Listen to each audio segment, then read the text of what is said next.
primer lugar, queremos agradecerle a la Universidad Autónoma de Sinaloa porque con un poco de prisa tuvo la gentileza de facilitarnos este espacio, que es un espacio muy cómodo, muy bien ubicado y especialmente propio, como dice María, para este tipo de actividades. En segundo lugar, decirles que, bueno, ya me lo había dicho Juan, que aunque el libro se llama Mazatlán Decimonónico IV, no es precisamente el cuarto, sino que es uno de una serie que él va a explicar. Afortunadamente no me va a tocar a mí, pero que de todas maneras pues lo anticipamos para que tengan una idea de dónde estamos en materia de lo que es el libro. Pero lo más importante para mí es primero agradecerle a Toño que me haya invitado porque estaba muy comprometido. Si ustedes ven el libro, seguramente lo van a comprar y nos va a tocar parte de las regalías, pues se van a dar cuenta que hay una dedicatoria muy especial para mí. ¿Por qué? Porque he conocido el esfuerzo de Toño en la labor que él tiene como escritor prácticamente desde que se inició.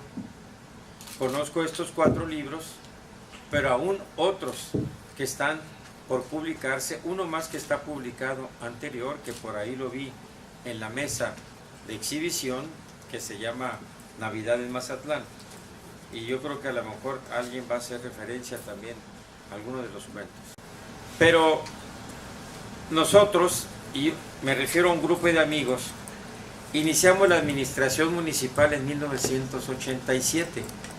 Hay aquí algunos compañeros, como Pedro Seminario, como Alejandro Molina, no sé si alguien más, perdón, no distingo de...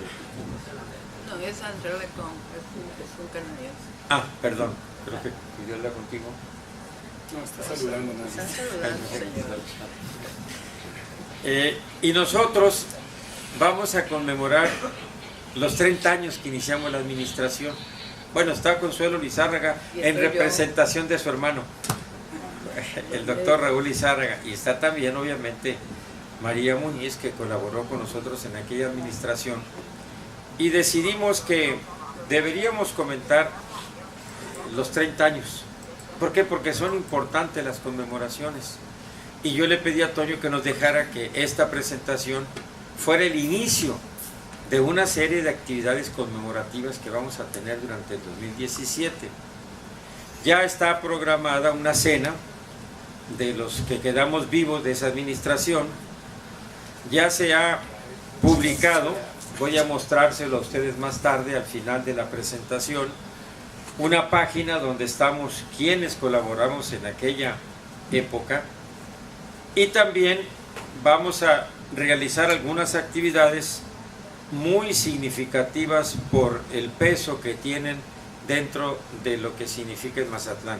Está aquí el doctor Guillermo Hernández, que es amigo de muchos años, quien va, nefrólogo, y que también va a conmemorar 30 años de que se celebró el primer trasplante de riñón en Sinaloa, y le hemos pedido que imparta una conferencia también para un público especializado y público en general sobre el significado de lo que es la prevención de la insuficiencia renal crónica, que como ustedes saben en estos días parece que tiene más presencia como consecuencia de la diabetes, y también pues por otras causas de origen diferente.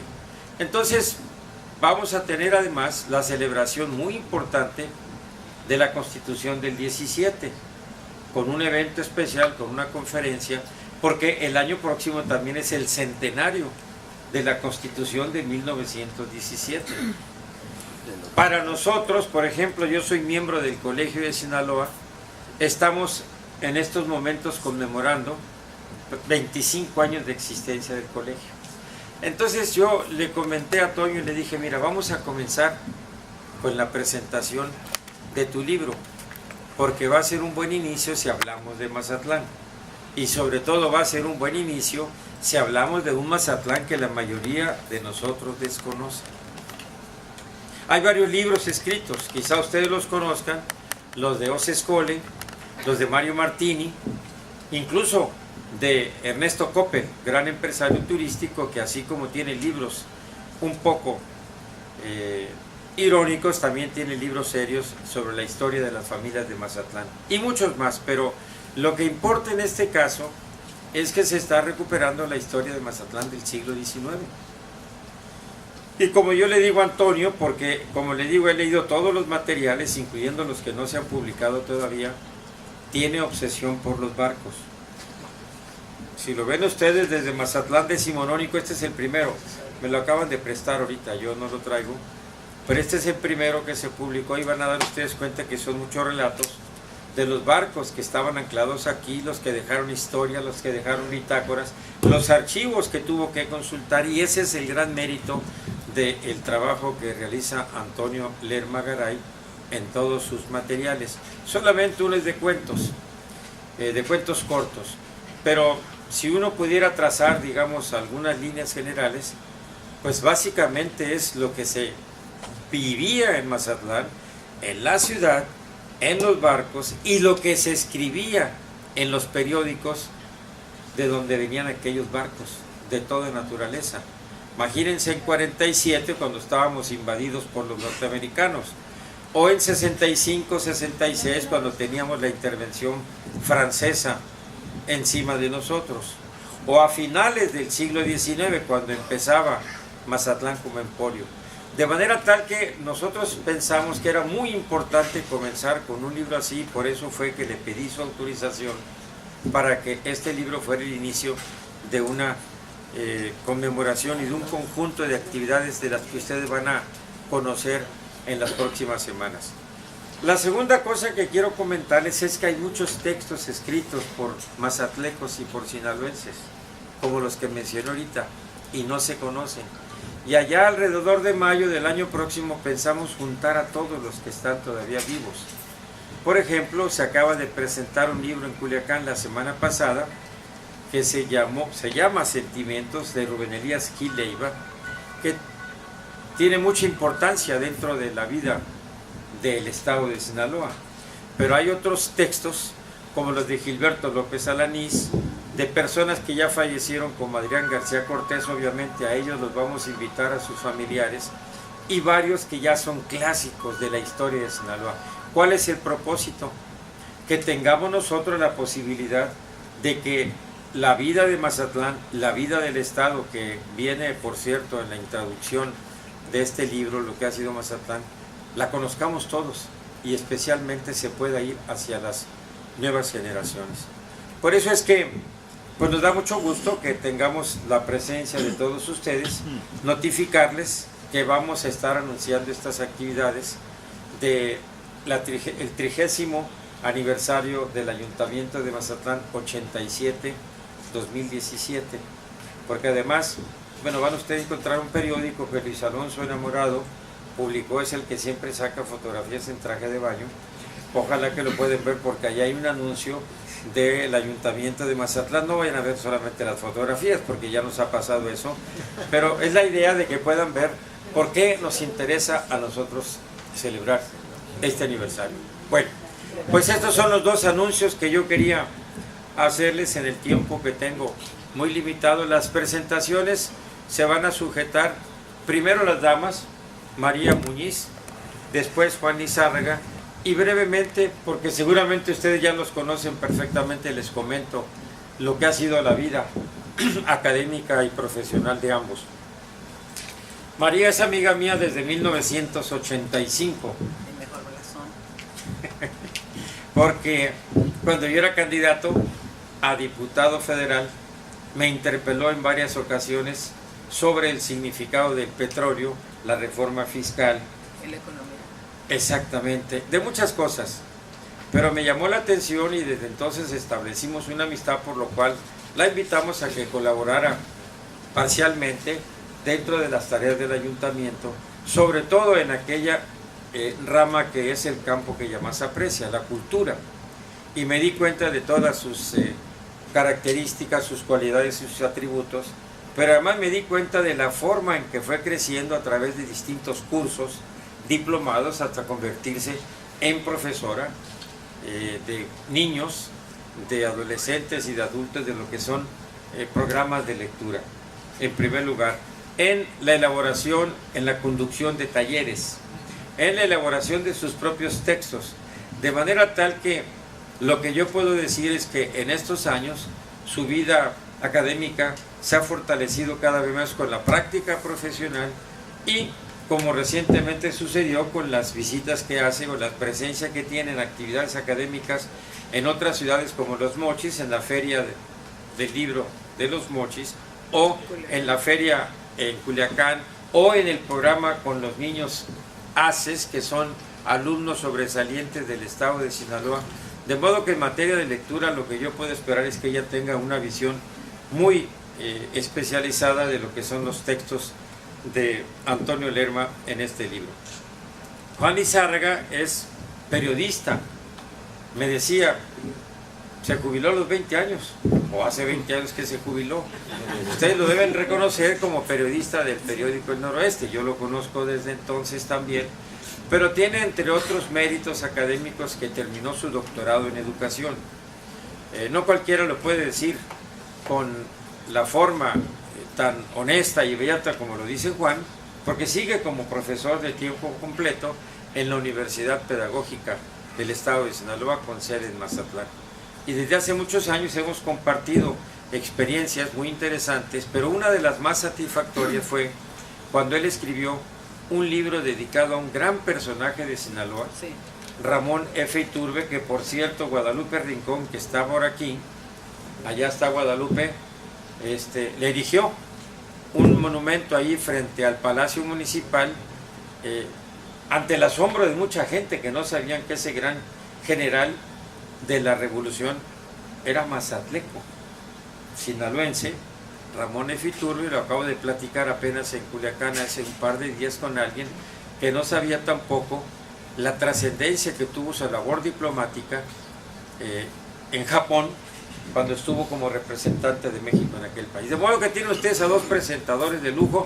Yo lo único que voy a hacer es llevarles el control del tiempo. Y al final, bueno, les voy a dar un poco margen del que se han impuesto. Hablará también Toño Lerma. Espero que no vaya a pasar como en la primera presentación. Me adhiero. Todo lo que dijo, me adhiero a lo que dijeron los comentaristas. No, ahora ya tiene que comentarnos algo más porque hay episodios muy interesantes en el libro, sobre todo pasajes que vale la pena de alguna manera recordar. Entonces, pues sin más, cedo la palabra a María Muñiz para que nos haga sus comentarios. Cuando don Antonio Lerma Garay, una persona a la que respeto y admiro mucho por su bonomía, por su acuciosidad para la investigación, me honró con la invitación de presentar su libro, yo me preocupé un poco porque no soy historiadora, pero como bien lo ha dicho el maestro José Ángel Pescador, un hombre a quien admiro también muchísimo, más que a Toño. Gracias.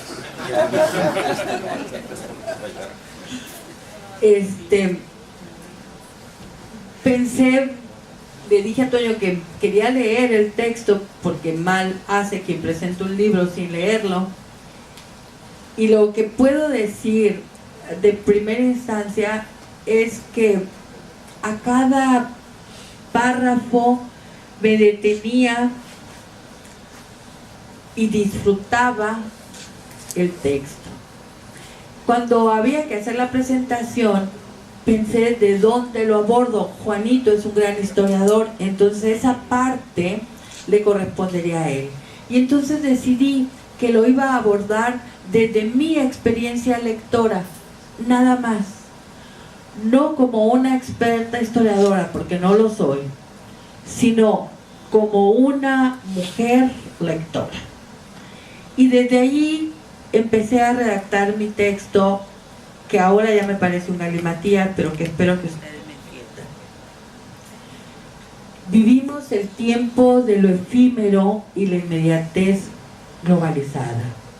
Las redes sociales nos impelen a la noticia nueva siempre. Así cada día encontramos una nueva nota que comentar, noticia que se borra y queda desplazada por otra nueva inmediatamente. Y paradójicamente nuestra memoria se va perdiendo, atiborrada de novedades y banalidades. Muchas de las veces malentendemos lo que vivimos porque no hemos aprendido a hacer la lectura reflexiva. Y lo que leemos en el día a día se nos pierde. La alienación es ese mecanismo por el cual uno se experimenta ajeno a sí mismo. O sea, cuando uno se ve a sí mismo en sus ideas, en sus hábitos y en sus vínculos como algo absolutamente distinto a lo que en realidad es. Cuando yo empecé a leer el texto de Toño dije, ¡ay caramba! Entonces, ¿a dónde estamos? Habría que hacerse la gran pregunta frente al espejo ante tanta campaña de vaciamiento cultural como vivimos y de esos contenidos efímeros en las redes que también los vivimos. Creo que esa pregunta sería, ¿no me gustaría pensar mejor? Y entonces nos damos cuenta de que si no pensamos, la barbarie se legitima y se condena al ciudadano a vivir en la reflexión y la ignorancia. La lectura, pues, del libro de Toño Lerma Garay ha sido para mí un detonante de reflexiones y creo que eso es lo más valioso de un texto. Antonio Lerma Garay no solo nos presenta una secuencia de datos bien documentados y muy bien compilada. Su libro no es solo eso, o para mí la lectura de su libro no ha sido solo eso. Creo que la económica disposición de los datos, la forma del capitulado, los intervalos y el ordenamiento de los mismos permite al lector la introyección de lo leído. Quiero decir que está bien diseñado el texto en cuanto a las grafías, a los párrafos. Es un texto muy bien editado. Y entonces esto tiene que ver en la comunicación con lo que se denomina el lugar del hablante. Es decir, desde dónde está Toño Lerma comunicándose con su lector. Y puedo preguntar desde dónde me habla, o quizá de una forma más directa, ¿quién es quien me habla?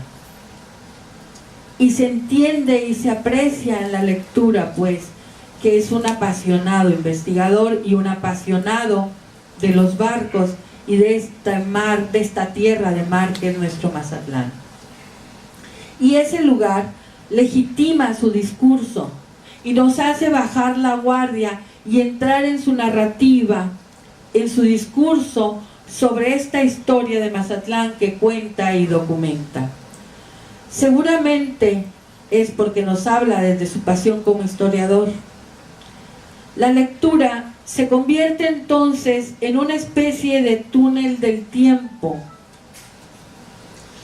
o quizás, como dice Bachelard, en la localización temporal de los recuerdos, pero unos recuerdos que hasta ese momento no tenemos porque apenas Toño nos los muestra. O quizá también, como dice Halbach, los marcos sociales de la memoria que todos necesitamos. En el fondo, nos es preciso saber y una y otra vez nuestra propia cronología, dice Bachelard en su libro La intuición del instante, en la página 32. Creo que en las palabras y en las cosas hay una relación correlativa. Las palabras pueden servir, entre muchas otras cosas, para liberar o para alienar. No son una herramienta sencilla, y Toño Lerma Garay las utiliza de una manera tan fluida, tan cercana que nos parece lo que leemos como una charla de un amigo. La lectura, por supuesto, que requiere de paciencia y reflexión, y así la literatura también, como una forma de la lengua. Y la literatura puede iluminar partes del mundo que no vemos y que no hemos visto, y ese es el universo histórico que nos está introyectando, al que nos está abriendo la ventana, la puerta, este libro de Mazatlán decimonónico. Nos hemos acostumbrado, quiero comentar, a no ver hacia atrás, porque alguien nos ha dicho que todo está delante de nosotros. Sin embargo, Toño Lerma Garay excava en los archivos para documentar su libro de manera objetiva y científica, y tampoco se escapa, aunque es su empeño hacerlo muy puntual, pero no logra sustraerse del juicio subjetivo. Y hay una parte que dice, hay muchas perlas en el libro, muchas, pero hay una parte que dice: en México se vivía una situación por demás absurda.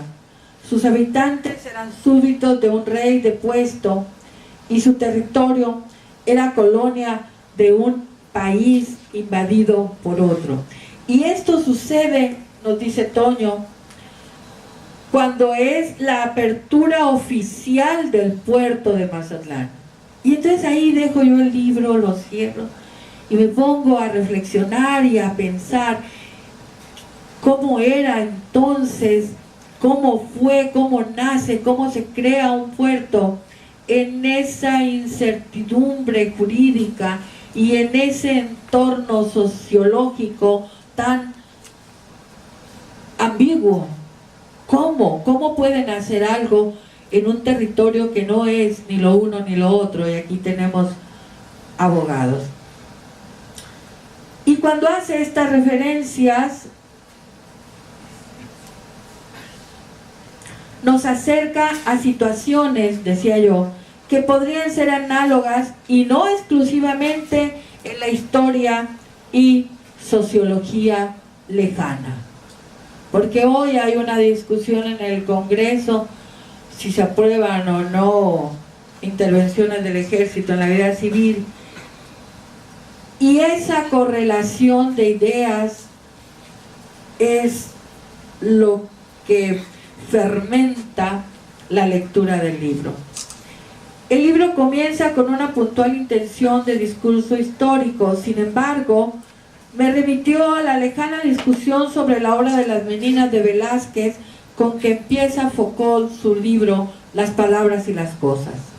La disposición de las líneas del cuadro de Velázquez y su apariencia le da pie en ese texto a Foucault para introducirnos en su argumento central, que es que todos los periodos de la historia han poseído ciertas condiciones subyacentes que de verdad constituyeron lo que era aceptable.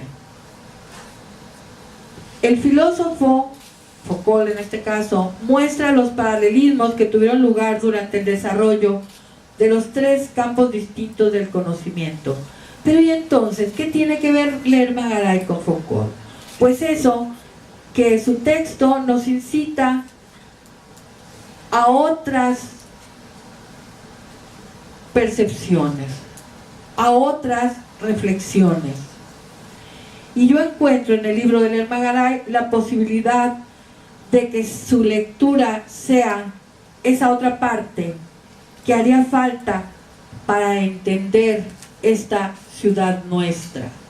Y cuando comentaba lo de esa analogía histórica no tan lejana, de un puerto que se abre cuando hay un rey fuera y todavía no hay una base jurídica, yo pienso, ¿y a quién se le va a entregar el ayuntamiento dentro de 30 días?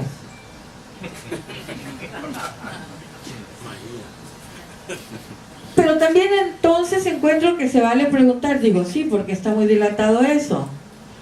¿No habría que regresar a los libros, a la búsqueda de quiénes somos, conociendo nuestra historia? No habría que regresar al ejercicio del razonamiento, a la duda de Descartes. ¿En qué momento, pregunto también, se vulgarizó la acción comunicativa? ¿Cuándo fue que comenzamos a permitir que cualquiera nos informe sobre los más variados temas?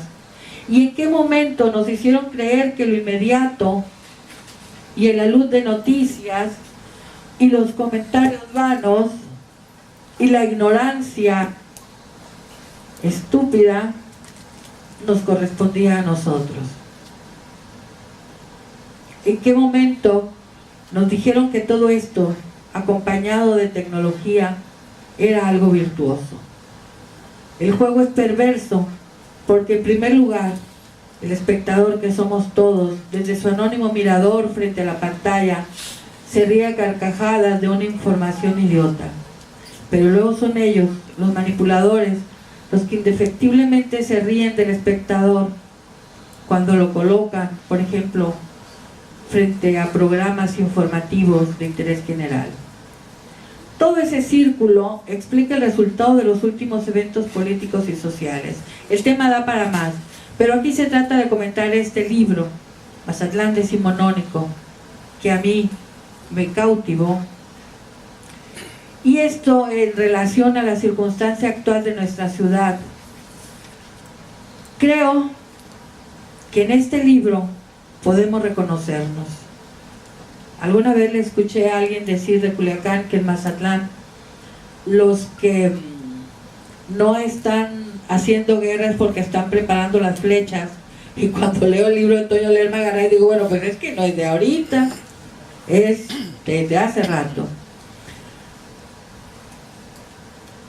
Decía que en este libro podemos reconocernos y que la historia es un continuo volver. Las otras puertas son solo el acceso a un depósito del olvido. ¿No sería bueno entonces tener este libro? ¿No sería bueno leerlo y empezar a identificarnos?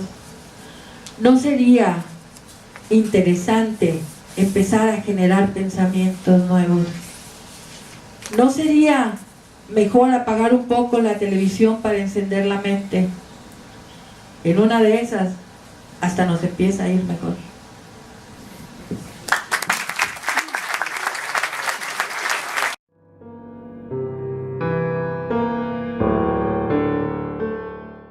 María, qué respetuoso eres del tiempo.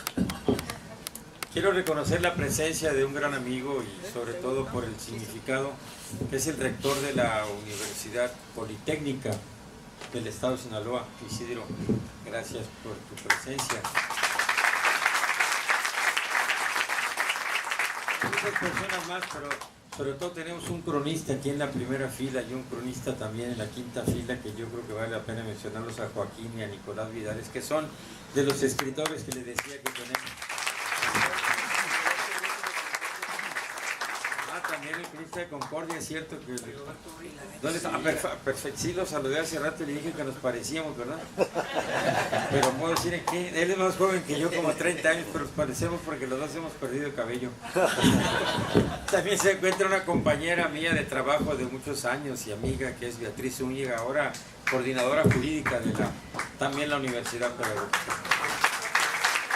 Y ahora el doctor Alejandro Molina, creo que lo mencioné como miembro de la administración. Pero lo más importante, antes de darle la palabra a Juan, porque no lo hemos dicho, es que este es Mazatlán Decimonónico 1. El 2, porque él nos va a explicar de manera integrada, se llama Érase una vez en Mazatlán. El 3 se llama El General Traicionado, y este es el 4. Por eso Juan decía con mucha razón que no eran exactamente seriados, sino que formaba parte de un mismo proceso de investigación. Así es que para que nos lo diga, le voy a dar la palabra también agradeciéndole que sea tan respetuoso del tiempo como María, para que nos dé oportunidad de que sigan ustedes.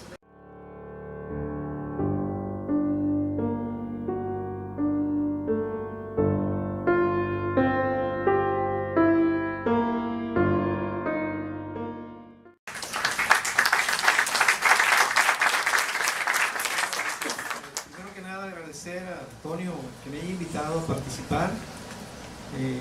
No esperaba esta invitación, había estado un poco alejado del ambiente histórico, de los reflectores en general, pero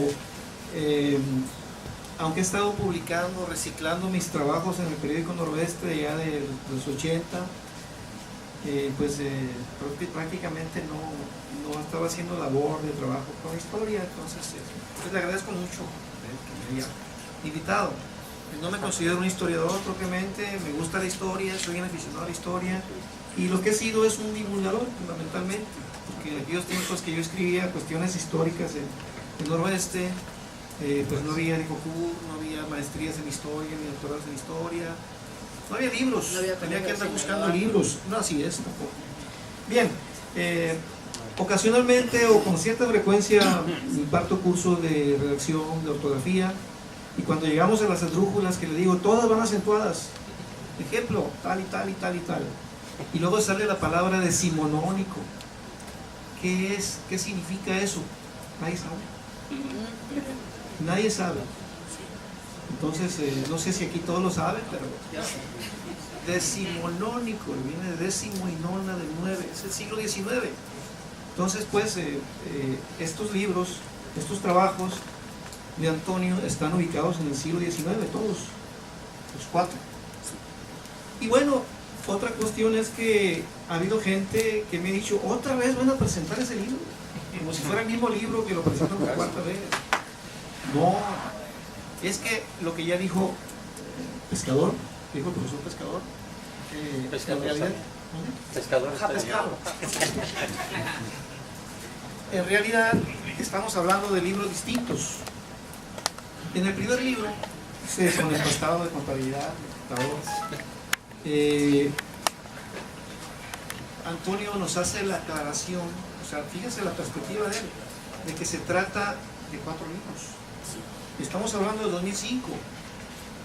Esos 4 libros los terminó más de 10 años. 11. Entonces empezó con el Mazatlán decimonónico. Yo entonces no conocía a Antonio, vi ese libro en los puestos de revistas, lo veía. Entonces, y dije, pues no sé de qué será, nunca lo compré la verdad, porque no sabía con qué iba a topar, pero finalmente lo leí.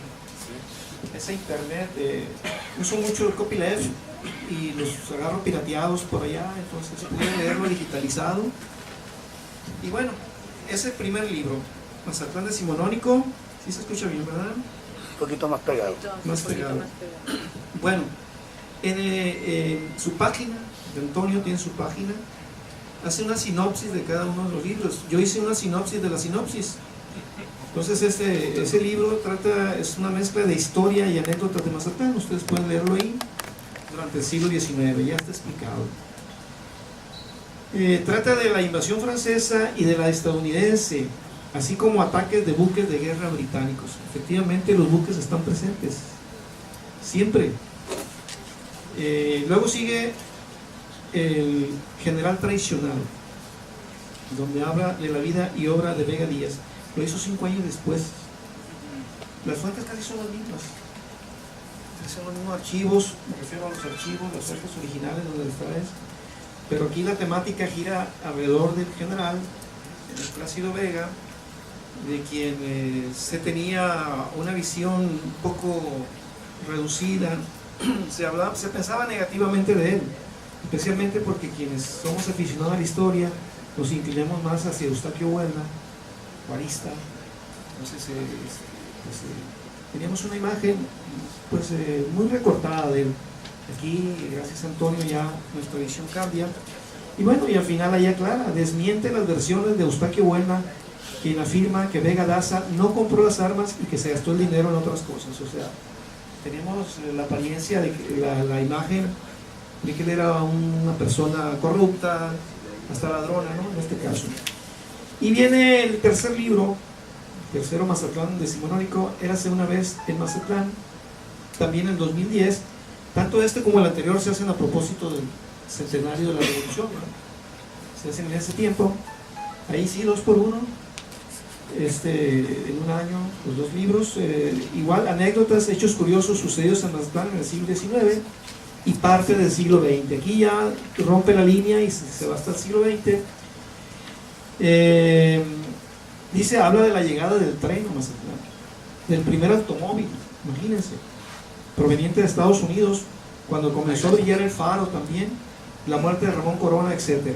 O sea, aquí bordea al siglo XX y nos está hablando de estos hechos que ocurrieron en Mazatlán. Y finalmente está el libro, el cuarto, del que hoy estamos platicando, comentando, que habla de la aparición de Mazatlán en la geografía, como ciudad, como pueblo, ya que existía antes, ¿verdad? Pero definitivamente pensar en que Mazatlán pudo haber sido fundado en 1531 es algo que ya no es posible, ¿no?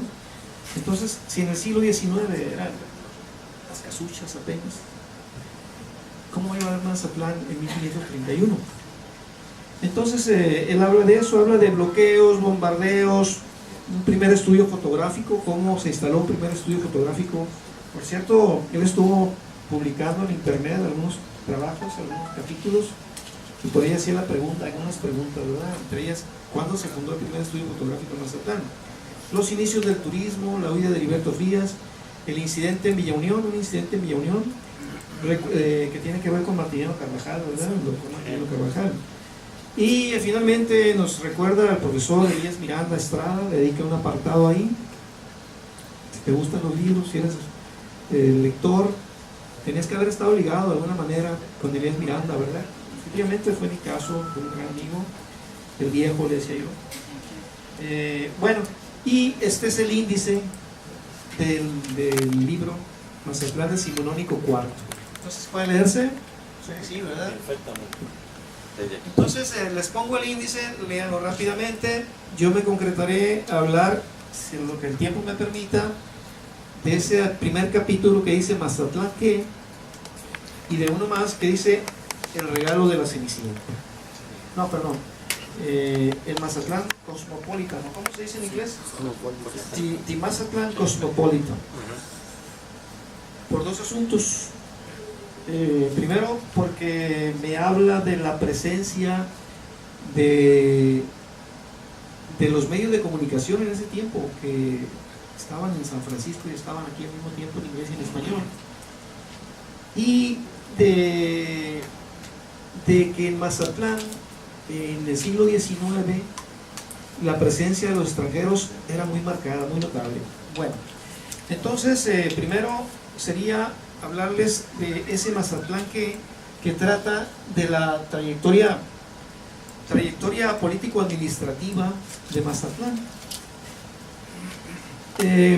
Cuando llega Nuño de Guzmán, le da un albazo ahí a Cortés, que estaba en España dando cuentas, en la rendición de cuentas, ya viene la Contraloría ahí. Aprovecha a Nuño de Guzmán y se viene a conquistar esta parte del Pacífico, del Occidente, y crea la nueva Galicia. Se va hasta el norte y ahí se incluye Mazatlán, lo que era Mazatlán. Pero después llega Francisco de Ibarra y crea la Nueva Vizcaya. Entonces, Sinaloa, ¿a quién pertenecía? O Mazatlán, ¿a quién pertenecía? Bueno, pues era una confusión, de tal manera que al llegar el siglo XIX se crea la provincia de la Nueva Navarra y abarca los estados de Sonora y Sinaloa, y ahí queda Mazatlán. Entonces, para allá, Durango, Nueva Vizcaya, para el sur, y todavía quedaba la Nueva Galicia. Pero bueno, Mazatlán se puede hablar que surge ahí, ¿no? En 1785, ya empieza a aparecer en los mapas, aunque no figuraba como centro o como núcleo, como si lo era Rosario o incluso Villa Unión, ¿no? San Sebastián. Bien, después en 1824, entonces pueden ir siguiendo ahí 1824, ahí está. Se crea el estado interno de Occidente y Mazatlán forma parte de ese estado, pero no figuraba en los mapas incluso a veces.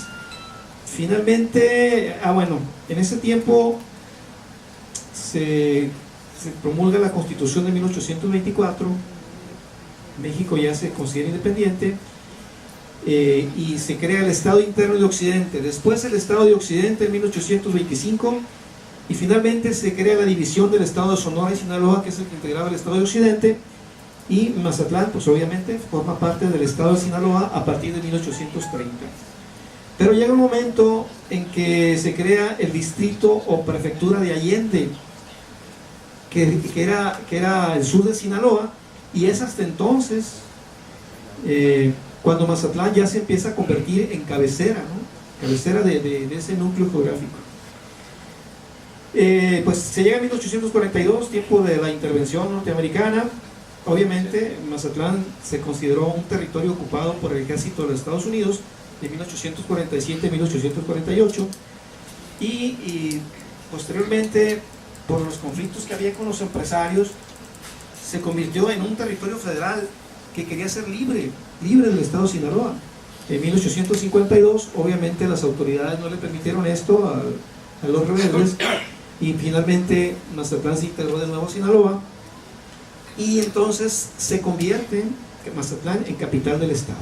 Por un tiempo lo había sido intermitentemente en estas veces que figuraba, pero porque los jefes de Sinaloa vivían por acá, por Mazatlán, la pasaban por acá. Yo creo que desde entonces ya tenía algún atractivo Mazatlán, y sí lo tenía, vaya que sí.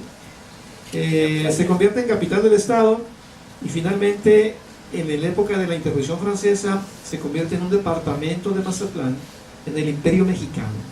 Así se escribía en ese tiempo, con J, ¿no? Mexicano, de 1864, y pues después ya se convierte en Mazatlán, 1867, cuando Sinaloa queda debidamente constituido como Estado. Todo esto lo narra, hace la cronología Antonio en el primer capítulo, que dice Mazatlán que.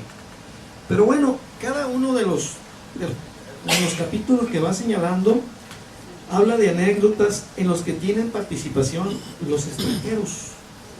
Hay una participación tremenda de extranjeros, fundamentalmente de estadounidenses, de estadounidenses, pero también de alemanes, de españoles, franceses, tan así que en Mazatlán se hablaban esos idiomas, ¿eh? Bien, pero había algo que convirtió a Mazatlán en un lugar importante y que dio pie a su crecimiento. Fue para mí que lo hayan constituido como puerto de altura, y luego la fiebre del oro en San Francisco. Yo pensé que esta fiebre del oro se había dado más que nada ya más en el norte de América, pero se dio esta fiebre del oro, y si tienes tiempo, a ver si explicaras tú la ruta. ¿Ya terminamos? ¿Ya terminamos? Okay. ¿Cuánto tiempo nos falta? Ya. Ah. No es cierto, yo soy el que le dice. A ver, dígame usted. 4 minutos. Está perfecto, con eso me alcanza. Por eso me pusieron de moderador. ¿Ya te volví María? No. Ok, entonces había una fiebre del oro, y yo siento que no hay tal obsesión de Antonio por los barcos, sino que pues eran los tiempos, no había autobuses, no había aviones, y en esto de la fiebre del oro, los norteamericanos del lado de Nueva York se tenían que venir hasta por acá, cruzaban el canal del barco, y luego cruzaban en caballo, lo que podían, el canal de Panamá, y se venían, y desde Mazatlán agarraban el barco para irse a San Francisco, y había una comunicación muy fuerte que la hubo todavía hasta el siglo pasado con San Francisco. Entonces, por ejemplo, el Oregon tenía una salida de San Francisco el 15 de noviembre de 1862 y llegaba a Mazatlán el 25. 10 días de aquí a San Francisco. Sí, pero ¿en qué otra forma iban a transportarse? Barco. Pero esto lo narra en un capítulo, en este capítulo de Mazatlán Cosmopolitan, The Mazatlán Cosmopolitan, porque narra qué llevaba cuando iba de vuelta. Llevaba los 2 primeros números de este semanario, The Mazatlán Cosmopolitan. Era un semanario, una revista semanal, y llevaba los 2 primeros números del semanario, que aparecía los jueves en inglés y en español, y llevaba noticias de lo que ocurría aquí en Mazatlán. porque había mucha gente radicando allá en San Francisco y porque aquí había mucho norteamericano también, por esto del oro, ¿no?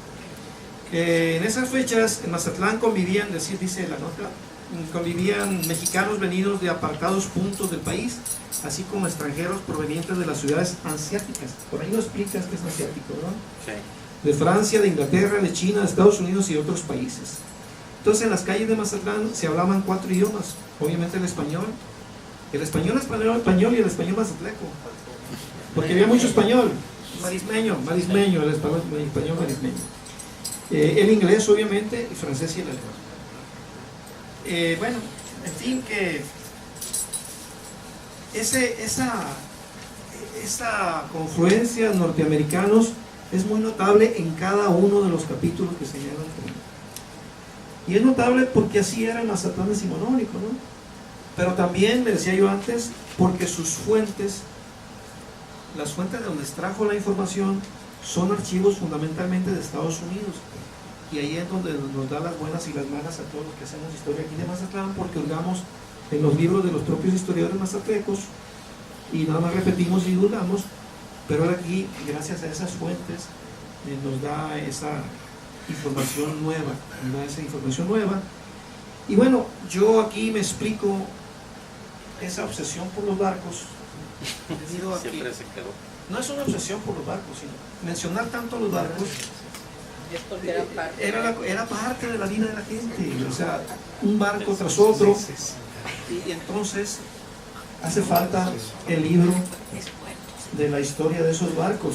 Creo que tienes algo ya de eso, ¿no? Por lo menos de los barcos que combatían. El transporte decimonónico.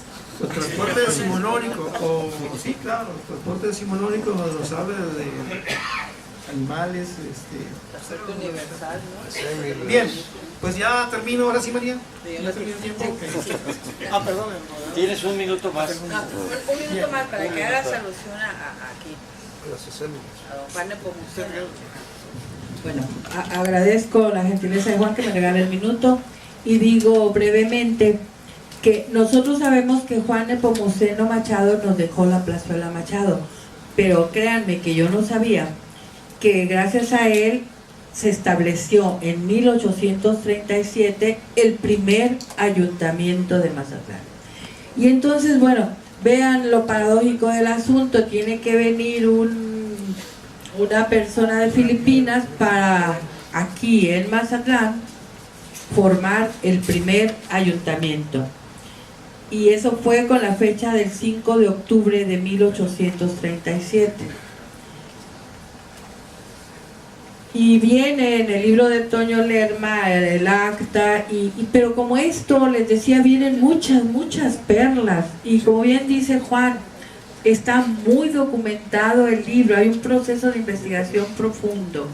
Y la otra cosa es que no se pierdan la dedicatoria, porque se lo dedica al licenciado Pescador, y me encanta cómo lo define como un hombre, como un filántropo, y creo que todos nosotros lo conocemos como un político, como un académico, como un gran maestro, pero en verdad el título de filántropo le va mejor, señor. Muchas gracias. Tienes otro minuto.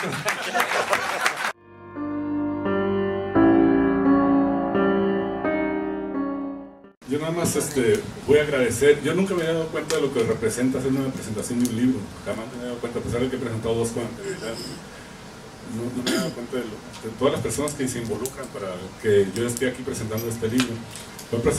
Yo le agradezco personalmente al maestro Pescador, por supuesto, a los presentadores, María Muñiz, a Juan Lizárraga Tiznado, pero también a otras personas que nos ayudaron mucho. Allá está Pedro Seminario, que me ha ayudado muchísimo en este trajín que traemos en estos días. Afuera están 2 muchachas, Chuyita y Maribel, también ya están adentro. Ya están aquí.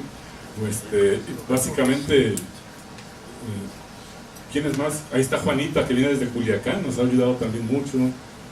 Hay unas personas afuera vendiendo, mi hermana vendiendo los libros allá afuera, cosas así. Yajaira también aquí está, quien también nos ha ayudado. Héctor Guardado del Noroeste, del Canal 7 nos ayudaron, de las radiodifusoras, Joaquín Hernández.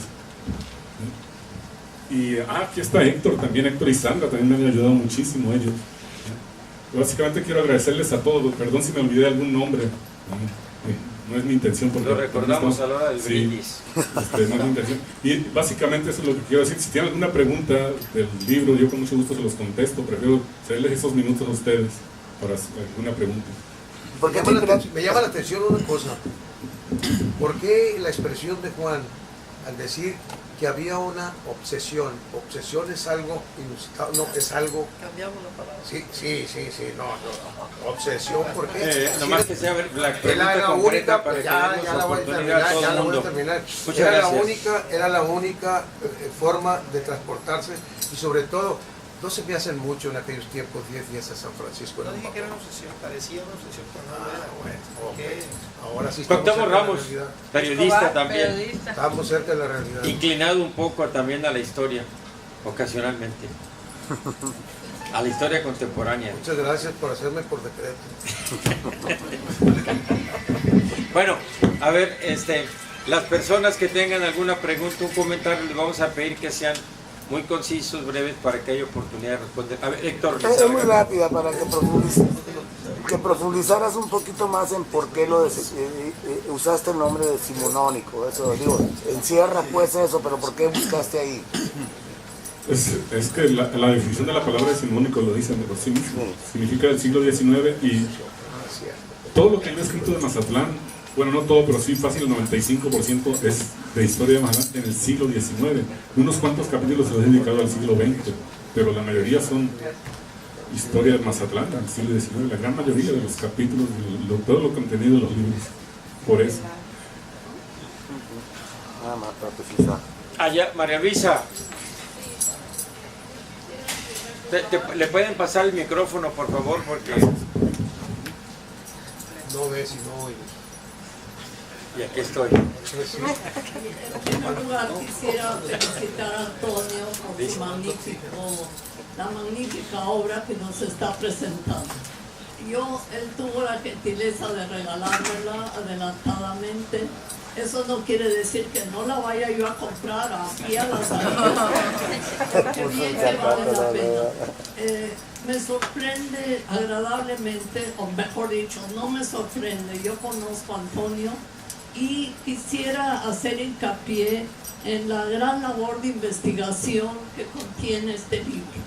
Como ha dicho alguna de la señora presentadora, la profesora, se ve, y también el siguiente presentador, se ve muy bien la experiencia, el manejo de Antonio de los archivos. Ahí nos conocimos él y yo en el archivo de aquí de Mazatlán, y desde entonces, hace algunos años, no muchos, pero ya algunos, lo he visto seguir con una gran profundidad ese camino tan difícil del investigador de la historia. No solo consulta y nos presenta en sus libros contenido del archivo municipal, sino de otros, y además de una gran variedad de fuentes. Encontramos en su libro fuentes periodísticas, fuentes de otros archivos, sobre todo norteamericanos, pero también franceses y de diferente tipo. Yo creo que el libro de Antonio, así como los anteriores, no deja de ser una enorme aportación a la cultura sinaloense y específicamente a la cultura de Mazatlán, que a mí, viniendo del DF, pero permaneciendo aquí varios meses y colaborando con ustedes, me sorprende cada día, a pesar de mis muchos años, me sorprende cada día la enorme cultura que hay en este puerto y que ha habido desde el siglo XIX. En este sentido, creo que el aporte de Antonio que ahora nos entrega, y que, insisto, no dejen de adquirirlo porque vale la pena, y para la lectura personal, y como decía alguien, para un regalo de Navidad, es magnífico. Pero no solo eso. Creo que debemos admirar a Antonio y admirar la labor tan callada pero tan eficiente que ha desarrollado. Y yo quisiera sumarme a la admiración que le causó a uno de los presentadores la dedicatoria. Yo creo que la dedicatoria refleja esta parte de Antonio, esta fidelidad y este reconocer a un hombre que yo tengo muy poco de conocerlo y directamente lo conocí a través de su trabajo y de su trayectoria, y que me sorprende cómo cada día que tenemos oportunidad de estar con él, aprendemos algo. Él es tan generoso, tan dadivoso, que con su plática nos enseña a los viejos, aún a los viejos, nos enseña cada vez algo nuevo. Quisiera darte las gracias, José Ángel, por esa actitud.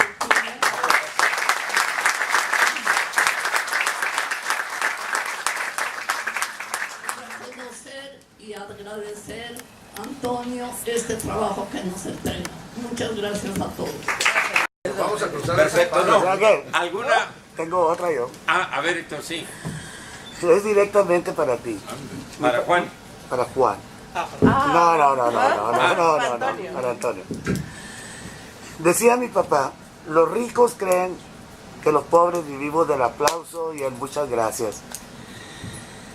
Y yo le pregunto a Antonio Lerma Garay, todos te felicitamos, todos te reconocemos, pero ¿cómo haces? ¿Cómo vives y cómo le haces para vivir de esto? No, ¿A qué te enfrentas? Esto no se come. ¿A qué te enfrentas? ¿Quién te ha dicho? No, ¿a qué te enfrentas? ¿Cuál sería tu reclamo, pues, hombre? No, ni uno. Ni uno. Para nada. ¿Por qué reclamo? No, bueno, supongo yo. A la vida. No, tampoco. No. Es lo que se llama un hombre feliz. Eso. No. ¿Algún otro Hace comentario? lo que le gusta. Pregunta. El libro da para muchas cosas. A mí me gustaría, si alguien trae un ejemplar a propósito de lo que decía María Luisa, que leyeran la página 94, donde viene un comentario que le hizo un compañero del colegio de Sinaloa, que ya falleció, un gran historiador, él académico, porque hay historiadores que son autodidactas, que no, por ese hecho, son menos importantes. Sergio Ortega, lo que le dice a Antonio de la forma de revisar los archivos y sobre todo de las anécdotas. Le dice, sigue así. No sé si alguien trae el libro, no lo han comprado todavía. Sí, claro. En la página 94, a la derecha. A ver si es, creo. Sí. María, aquí está. No, si está muy chiquita. En dos. No, sí puedo leer. De cerca sí leo, pues no veo de lejos por las luces, porque no traigo mi lente. Dice, perdón. ¿Quiere que la lea? ¿Quién la tiene? Adelante, sí, claro, la 94, ahí el último párrafo que está con letra minúscula. No, léelo tú, José Ángel. No se escucha. Tú léelo. Fuerte. La lea Chimal. Es Gilberto. Ay, Chimali. En 2011 esta anécdota de Navidad se la hice llegar a don Sergio Ortega Noriega, que en paz descanse, advirtiéndole que era solo eso, una anécdota. Esta es su respuesta. Muy estimado don Antonio, muchas gracias por esta amena narración de la Navidad mazateca de 1866. La información que nos ofrece sí es la histórica, en cuanto que nos ayuda a situar a los personajes en las circunstancias de su vida diaria y a comprender mejor los hechos que nos muestra la documentación. Conserve este interés por recuperar información, por insignificante que parezca. Le envío un saludo cordial, deseándole una feliz Navidad y un año 2012 lleno de logros históricos. Sergio Ortega Noriega. Gracias, señor.